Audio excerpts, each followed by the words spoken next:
What, in your mind, inspired your father to want to do what it was that he set out to do for black people? Let me, I would like to preface with, I said a number of occasions, I feel fortunate to have fallen from the tree of two freedom fighters, Yes, sir. that of Chairman Fred Hampton and also Vakua and Jerry, formerly known as Deborah Johnson. Mother And Comrade. yes, indeed.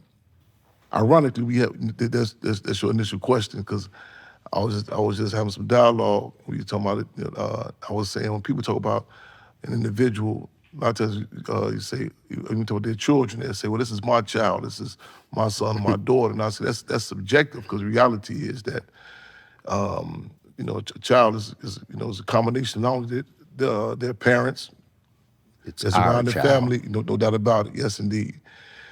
And DNA is a hell of a thing, but also, the different dynamics that impact our lives. And I think back even revolutionary suicide, what Minister U.E.P. Noonan authored, and he talked about, he went so far as like generations back, how he was impacted, who he was. And you get Malcolm X and other forces, they talk about, not just not in a reactionary way, just saying this is who I am, but putting things in context. Ironically, at the time we having this discussion, we getting set to go down to the grave site of Chairman Fred, my father, was buried down in Haynesville, Louisiana.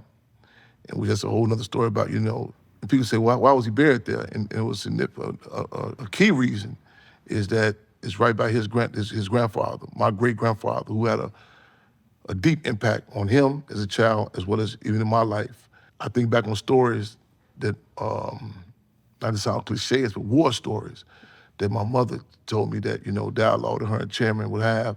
And he would tell her situations, when he was a youth, when he was a child, how his grandfather, took him around and gave him the history of, parts of Louisiana, but just, with our people in general. So as a child, I definitely give a lot of credit to that individual, Mr. L.E. White. And then, I constantly, engage with people.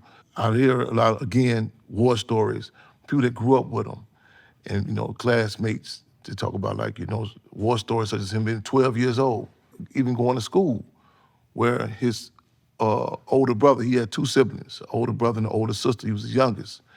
His older brother was in school being accosted and assaulted by some white boys in the school. And this before he became the chairman. He took a wagon full of bottles and went over there and dealt with it, And then he about 12 years old, him seeing different, dealing with contradictions like such as no swimming pool facilities for black children.